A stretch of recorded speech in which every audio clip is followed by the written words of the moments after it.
এই বন্যায় বিপুল ভয়াবহ হয়েছিল।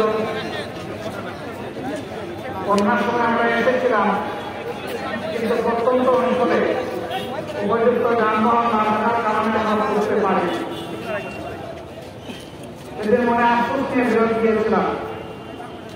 ফেনী, নোয়াখালী, লক্ষ্মীপুর তিনটি জেলা সংক্ষিপ্ত সফর করে মনে সৃষ্টি জেলায়, কারণ মানুষ বাস ছিল পানিতে, আর আমরা যেতে পারলাম না তাদের কাছে। আমাদের আন্তরিক ইচ্ছা থাকা সত্ত্বেও পরিস্থিতি ব্যর্থ হয়েছিল। আশা করি আল্লাহ তাআলা আমাদের এই অনিচ্ছাকৃত অপারগতাকে ক্ষমা করে দেবেন। একটু আগে আমরা গিয়েছিলাম নোয়াখালীর সুবর্ণচর। 2018 সালের নির্বাচনের পরের দিন সেখানে একটা নির্দিষ্ট ঘটনা ঘটেছিল, আপনারা জানেন। আমাদের একজন মায়ের ইজ্জতের উপর হাত দেওয়া হয়েছিল, তাকে ছিন্ন ভিন্ন করা হয়েছিল। এই কাজ যারা করেছিল তারা মানুষ না, তারা পশু নয়। তাহলে তারা কি?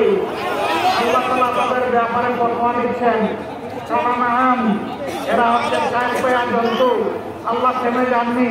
এরপরে আল্লাহ তাআলা বলতেছেন বালহুম আদল্লু, এরা পশুর চেয়েও নিকৃষ্ট। এই ফতোয়া জানাবে হাকিম ইসলামী আল্লাহ রাব্বুল আলামিন দিয়েছেন, এটা আমার মুখের কথা নয়। আমরা সেই সময়টা আসতে পারি নাই, কেন পারি নাই তা আপনারা জানেন। আমাদের উপর কি পরিমাণ জুলুম করা হয়েছে তার সাক্ষী দেশের 18 কোটি মানুষ। আমাদের বুক থেকে আমাদের 18 জন শীর্ষ দায়িত্বশীল নেতাকে কেড়ে নেওয়া হয়েছে। অধ্যাপক গোলাম আজম রাহিমাহুল্লাহ থেকে শুরু করে কোরআনের পাখি আল্লামা দিলাওয়ার হোসেন সাঈদী পর্যন্ত সবার সাথে তারা বেয়াদবি করেছে। নিরপরাধ এই মানুষগুলাকে অপরাধের সঙ্গে দুনিয়া থেকে তারা বিদায় করেছে। তারা ভেবেছিল তারা যা ইচ্ছা তাই করে এই দুনিয়ায় দীর্ঘস্থায়ী হবে, কিন্তু আল্লাহ তাআলার ফয়সালা ছিল ভিন্ন। যারা আমাদেরকে ছিন্ন ভিন্ন করতে চেয়েছিল আল্লাহ তাদেরকে ছিন্ন ভিন্ন করে ফেলেছে। এতে আমাদের কোনো হাত নাই, কৃতিত্ব নাই। হ্যাঁ, অন্য নির্যাতিত নিপীড়িত মুসলিম 10টি দলের মতো আমাদেরও এই পরিবর্তনে সাহিত্যের ভিতরে থেকে সর্বোচ্চ যেটা করা সম্ভব আমরা সেটা করেছি, কিন্তু পরিবর্তনটা এর ফয়সালাটা জমিনে হয়নি। এই ফয়সালা হয়েছে আল্লাহর আসমানে। হাজার হাজার শহীদের রক্তের ফুটা আর লক্ষ লক্ষ মজলুমের চোখের পানির ফুটা আল্লাহর দরবারে কবুল হয়েছে। আমি আল্লাহ তাআলার শুকরিয়া আদায় করার পাশাপাশি প্রিয় দেশের মুক্তি পাগল মজলুম জনগণকে আন্তরিক মোবারকবাদ জানাচ্ছি। মা তার 10 মাসের শিশু সন্তানকে তুলে নিয়ে তিনি রাস্তায় নেমে এসেছিলেন। ঢাকার রাজপথ উত্তরায় সাংবাদিক বন্ধুরা প্রশ্ন করলো, মা আপনি এই কাজ করতে গেলেন কেন? তিনি বললেন আমি কি করেছি? মুহুর্মুহু গুলি হচ্ছে, লাশ একটার পর একটা মাটিতে লুকিয়ে পড়ছে, রক্তে লাল হয়ে রাজপথ ভেসে যাচ্ছে, আপনি অবুঝ নিরীহ এই মাসুম বাচ্চাকে কোলে নিয়ে রাস্তায় এসেছেন কেন? তিনি জবাব দিয়েছিলেন, আল্লাহ তাআলা আমাকে একটা শিশু দিয়েছেন, এটি আল্লাহর বড় মেহেরবানি। আমার শিশু একটা নয়, আজকে বাংলাদেশের যত রাস্তায়, যত জায়গায়, যত শিশু স্বৈরাচারের বিরুদ্ধে নেমেছে, যুবক নেমেছে, সবগুলো আমার সন্তান। 7 বছরের একটা বাচ্চা ছেলে সেই একই জায়গায় সে ইন্ডাস্ট্রির সাথে গিয়ে ছেড়ে যাচ্ছে, যারা তাদের উপর গুলি করছে তাদের দিকে। যুবকরা তার হাত ধরে আটকায় ফেলেছে, জিজ্ঞেস করছে তুমি এখানে আসছো কেন?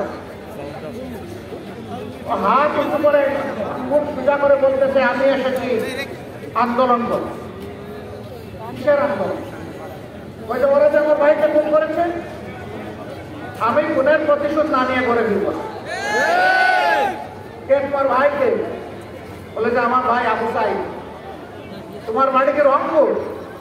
আমার বাড়ি তো ঢাকায়, তাহলে সে তোমার ভাই হয়েছিল। এই ছোট বাচ্চা এত মূর্তি আল্লাহ ছাড়া কে তার শিখাইছে? আপনারা টেলিভিশনে দেখছেন, সে পরিষ্কার বলছে যারা দেশের জন্য লড়াই করে জীবন দিয়েছে সে আমার ভাই হবে না তো কে ভাই হবে? যুবকরা বলছে বাবা অনেক হয়েছে, তুমি ঘরে চলে যাও, তোমার মা কাঁদবে, বাবা কাঁদবে। কয় না, তারা কাঁদবে না। কেন কাঁদবে না? আসার সময় বলে এসেছি আমি যদি মরে যাই তাহলে আমি শহীদ হয়ে যাবো, তোমরা আমার জন্য খেত না। এরপরে বলছে তোমার আন্দোলন আমরা করবো। ঝাড় দিয়ে হাত ছেড়ে বলতেছে বাবা তোমার আন্দোলন তুমি করো, আমার আন্দোলন আমাকে করতে দাও। 90 বছরের বয়স্ক মানুষগুলো রাস্তায় মা এসেছেন, বোন এসেছেন, মেয়েরা এসেছে, আমাদের সন্তানরা এসেছে, আমাদের ভাইরা এসেছে, বাবারা এসেছে, রাস্তায় নেমেছে। কেন? সেদিন লাখে লাখে মানুষ রাস্তায় কেন নেমে এসেছিল? একটাই কারণ, যে দেশের 18 কোটি মানুষ মজলুম হয়েছে। একটা গোষ্ঠী ছাড়া এই গোষ্ঠীটাকে আপনারা চিনেন, ওদের নামও আমি যারা এরকম জালিম, আল্লাহ তাআলা তাদের কিছু চিহ্ন দুনিয়ায় রেখে দেন। ফেরাউনকে ভয় দেখিয়ে ক্রোধ ঝাড়ার জন্য, হিংসা চরিতার্থ করার জন্য হযরত মূসা আলাইহিস সালামকে ভয় দেখিয়ে ফেরাউন ঘর থেকে বের হয়েছে লাখো সৈন্য নিয়ে, তাকে পিষে মেরে শেষ করে দেবে। লোহিত সাগরের পাড়ে এসে দাঁড়িয়েছেন আল্লাহর নবী এবং তার কওমের লোকেরা, বনী ইসরাইলের লোকেরা, শিক্ষা দিয়ে লোকেরা বলছে ওই যে ফেরাউন এবং তার বাহিনীকে দেখা যাচ্ছে, এরা তো এখনই আমাদেরকে ধরে মেরে পিষে শেষ করে দেবে। হযরত মূসা আলাইহিস সালাম বলছেন যে আল্লাহ মূসাকে এতদিন বাঁচিয়ে রেখেছেন, তোমাদেরকে বাঁচিয়ে রেখেছেন, আল্লাহ আমাদের জন্য রাস্তা তৈরি করে দেবে। আল্লাহর পক্ষ থেকে হুকুম আসলো, মূসা তোমার হাতের লাঠি দিয়ে পিটাও, পানির মধ্যে পিটাও, আঘাত করো। আঘাত করলেন, বিজা সমুদ্র কতই জলরাশি দুই দিকে সরে গিয়ে শুকনা রাস্তা তৈরি হয়ে গেল।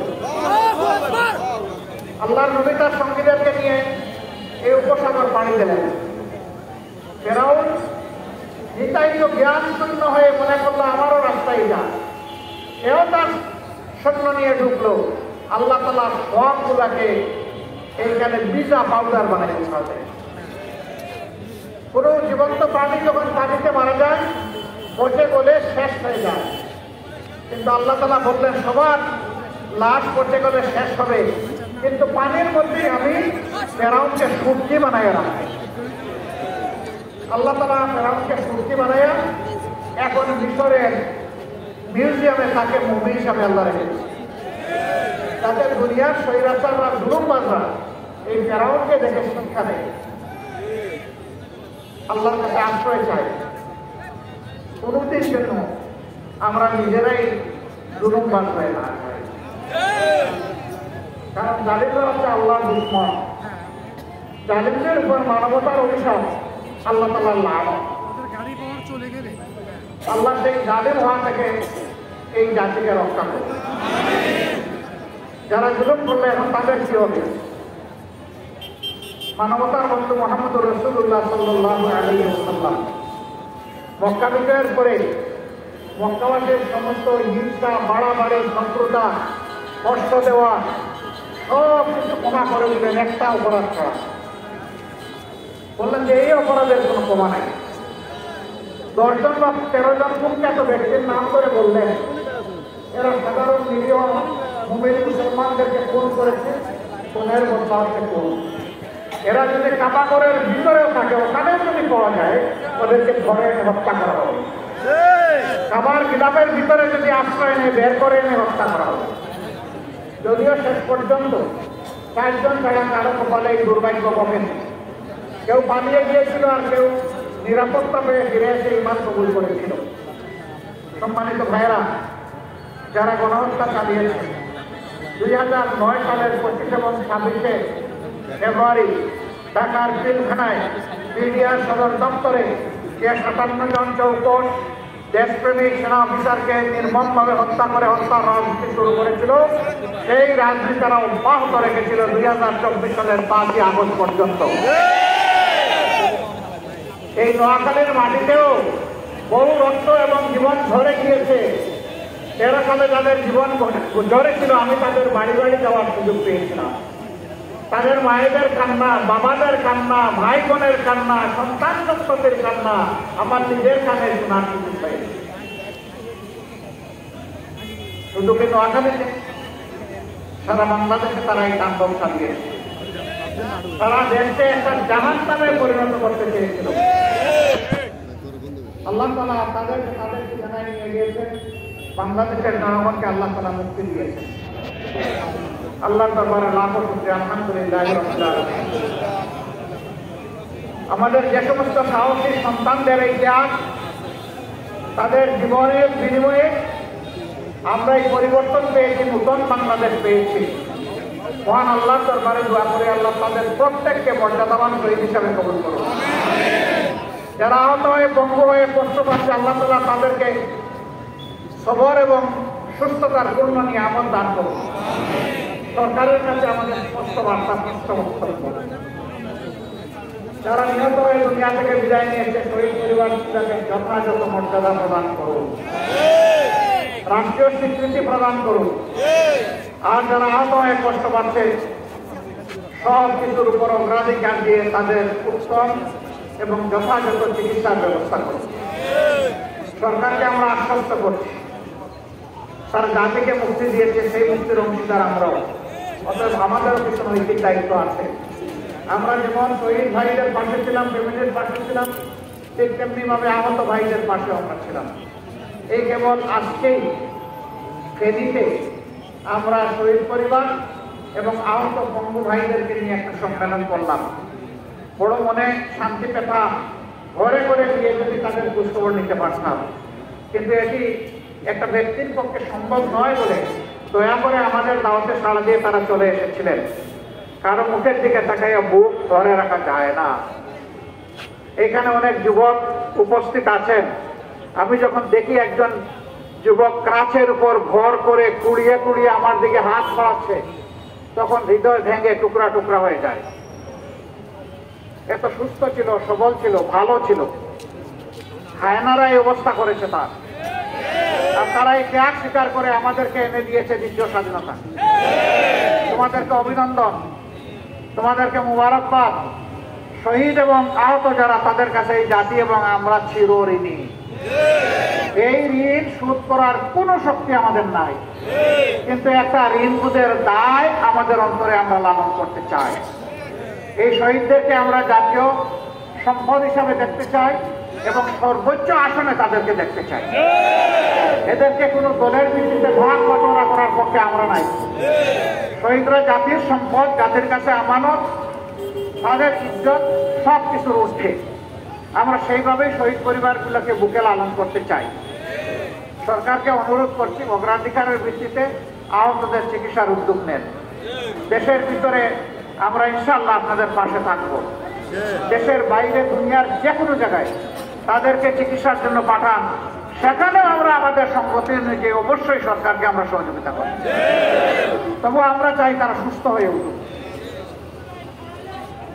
আমরা ওই সমস্ত মাদের কাছে ঋণী, যেই সমস্ত মাদের গর্ভে এই বীরদের জন্ম হয়েছে।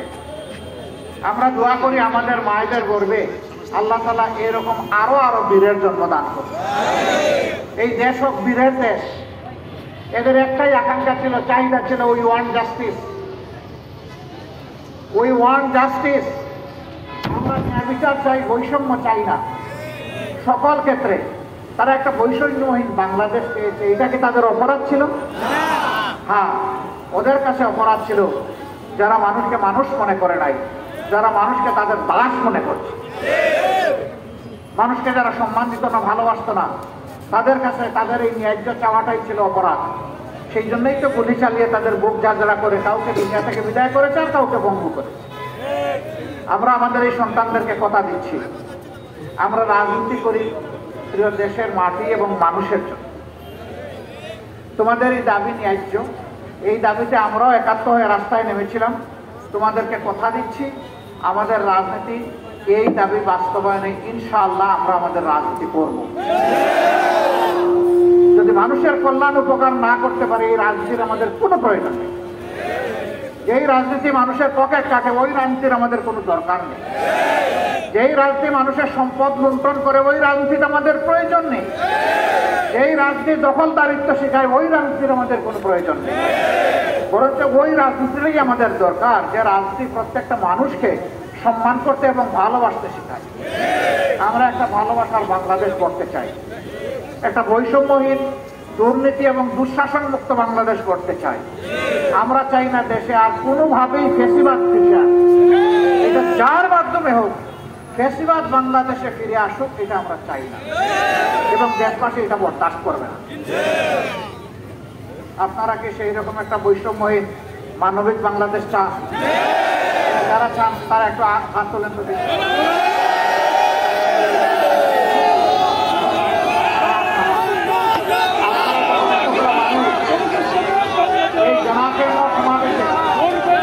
এতগুলো মানুষ যখন একটা বৈষম্যহীন মানবিক বাংলাদেশ পেয়েছেন, আমরা আশা করি আগামীকাল থেকে এটা প্রতিষ্ঠিত হয়ে যাবে, তাই না? জি না, এটার জন্য আরো লড়াই করতে হবে। আমাদের সন্তানরা ঠিকই বুঝেছে যে লড়াই আমাদের শেষ হয়নি, লড়াই আমাদের আরো করতে হবে। এই জন্যই তো তাদের স্লোগান আবু সাইদ মুক্ত, শেষ হয়নি যুদ্ধ।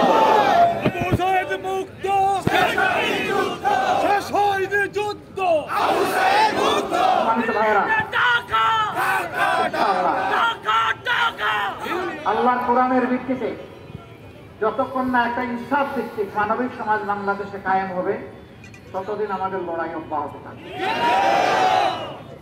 এই লড়াইয়ে ন্যায়ের পথে, সত্যের পথে, মানবতার কল্যাণের পথে যতদিন আপনারা আমাদেরকে পাবেন ততদিন আপনাদের কাছে আমরা একটুখানি ভালোবাসা চাই, আপনাদের দোয়া চাই, পরামর্শ চাই, সমর্থন চাই, সহযোগিতা চাই, পাশে চাই, আপনাদের বুকে আমাদের জন্য একটুখানি জায়গা চাই। আপনারা বুক পেতে এই জায়গাটা আমাদেরকে দিবেন মেহরবানি করে। কিন্তু যদি আমাদেরকে দেখেন আমরা জনগণের প্রত্যাশা এবং স্বার্থের বিরুদ্ধে কোনো কাজ করছি, ওনাদেরকে যাইতে দেন, ওনাদেরকে যেতে দেন। যদি দেখেন যে জনগণের প্রত্যাশার বিপক্ষে গিয়ে আমরা কোনো কাজ করছি, অন্যায় কাজে, চাঁদাবাজির কাজে, লুণ্ঠনের কাজে, দখলদারির কাজে আমরা জড়িয়ে পড়েছি, আমাদেরকে আপনারা ছাড় দিবেন না। আপনারা আমাদের কঠোর সমালোচনা করে আমাদের মেরুদণ্ড সোজা করে দেবেন। আর যে যাই করুক, আপনারা আল্লাহর কিতাবের শাসন চান, আপনাদের কাছে আমরা এটা চাই না। এই সমস্ত মন্দ কাজ আপনাদেরকে বন্ধ করতে হবে। যদি এইভাবে কোনো মন্দ কাজে শয়তানের ওয়াসওয়াসায় আমরা জড়াইয়া পড়ি আর আপনারা যদি আমাদেরকে সহযোগিতা করেন, ইনশাআল্লাহ দিনের পথে, ন্যায়ের পথে, সত্যের পথে, মানবতার পথে আমাদের জন্য চলা সহজ হয়ে যাবে। এত রাত কষ্ট করে আপনারা এসেছেন, নিশ্চয়ই ভালোবেসে আমাদের দুটি কথা শোনার জন্য আপনারা এসেছেন। এই ভালোবাসাটা কার জন্য? বলুন কার জন্য? আল্লাহ তুমি সাক্ষী থাকো, আমাদের তামাম ভালোবাসা কেবলই তোমার জন্য। আমাদের এই ভালোবাসাটাকে তোমার মায়ার জান্নাত পর্যন্ত নিয়ে দেবে। এই ভালোবাসার দ্বারা একটা ভালোবাসার বাংলাদেশ তুমি আমাদেরকে উপহার দাও। শ্রদ্ধা ভালোবাসার একটা জাতি আমাদেরকে উপহার দাও। আমাদের সন্তানরা মাথা উঁচু করে বিশ্বের বুকে পরিচয় দিবে আমি একজন বাংলাদেশী। সেরকম একটা বাংলাদেশ আল্লাহ তুমি আমাদেরকে গড়ার শক্তি দান। সবাইকে আন্তরিক মোবারকবাদ, ধন্যবাদ, কৃতজ্ঞতা। আসসালামু আলাইকুম ওয়া রাহমাতুল্লাহ। আল্লাহ